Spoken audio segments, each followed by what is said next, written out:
Yes breaking news చూస్తున్నాం. రాష్ట్ర ప్రభుత్వ ప్రధాన కార్యదర్శి కె రామకృష్ణరావు ఈ నెల 30న పదవీ విరమణ చేయనుండగా ఆయన స్థానంలో కొత్త సీఎస్గా ఎవరిని నియమిస్తారనే అంశంపై ఆసక్తికరమైనటువంటి చర్చ జరుగుతోంది. సీనియారిటీ, అనుభవం, విధేయతతో పాటు భయం లేకుండా ధైర్యంతో సత్వర నిర్ణయాలు తీసుకోగల అధికారిని కొత్త సీఎస్గా నియమించుకోవడం అయితే ఆనవాయితీగా వస్తోంది. రాష్ట్రంలో కాంగ్రెస్ అధికారంలోకి వచ్చి ఈ నెల 11తో 2.5 ఏళ్ల సమయం గడిచిపోయింది.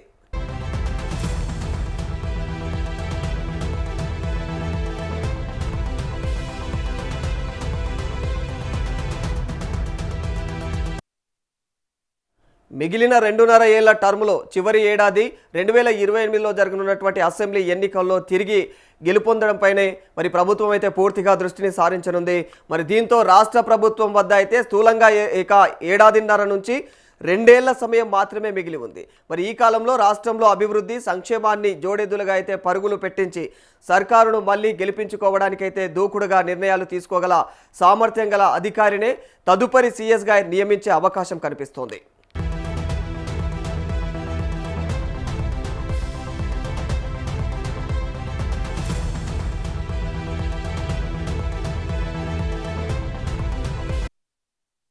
ఏ నిర్ణయం తీసుకుంటే భవిష్యత్తులో ఎలాంటి ఇబ్బందులను ఎదుర్కోవాల్సి వస్తుందో అన్న భయాందోళనలతో చాలామంది మరి ఐఏఎస్లు అయితే సత్వర నాంచుడు ధోరణి అవలంబిస్తుండడంతో సర్కారుకు తలనొప్పిగా మారిపోయింది.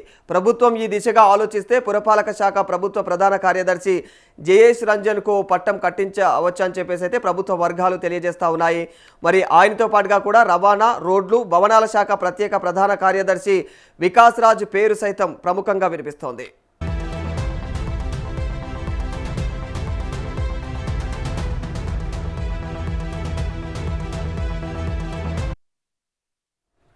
జయేష్, వికాస్ రాజులలో ఒకరిని సీఎస్గా నియమించే అవకాశం మెండుగా ఉండగా మరి సీనియారిటీ ప్రకారం అయితే రేసులో 1990 బ్యాచ్కు చెందినటువంటి శశాంక్ గోయల్ అందరికంటే అయితే ముందు వరుసలో ఉన్నారు.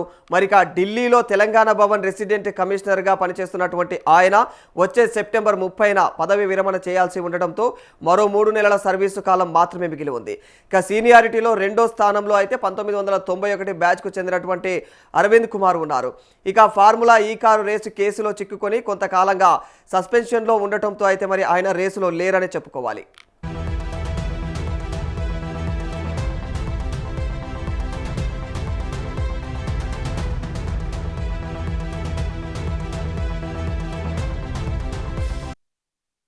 ఇక మరి సీనియారిటీలో ఆ తర్వాతి స్థానంలో అయితే 1992 బ్యాచ్ జయేష్ రంజన్ ఉండగా ఆయన 2027 సెప్టెంబర్ 30న పదవి విరమణ చేస్తారు.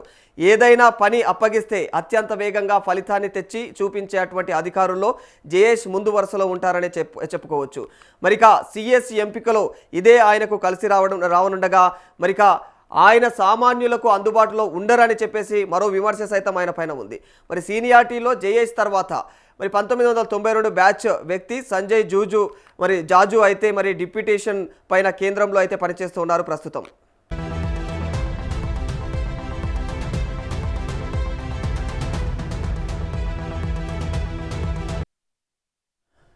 ఆయన 2029 ఫిబ్రవరి 28న రిటైర్ కానుండగా మరి రాష్ట్రానికి తిరిగి వచ్చే ఆలోచనలు అయితే లేరని తెలుస్తూ ఉంది. తర్వాతి స్థానంలో ఉన్నటువంటి వికాస్ రాజుకు ఇక వివాదరహితుడిగా అయితే పేరు ఉండగా 2028 మార్చి 31న పదవి విరమణ చేయనున్నారు. మరి ఇక జయేష్ను కాదని చెప్పేసి భావిస్తే వికాస్ రాజ్ను సీఎస్గా నియమించే అవకాశాలు అయితే మెండుగా కనిపిస్తూ ఉన్నాయి. అయితే ఆయన చురుగ్గా నిర్ణయాలు తీసుకోకుండా నాంచుతారని మరి హమ్ రోడ్ల టెండర్లలో అయితే తీవ్రమైనటువంటి జాప్యానికి సైతం ఇదే కారణమనే భావనలో ప్రభుత్వం ఉన్నట్టు తెలుస్తోంది.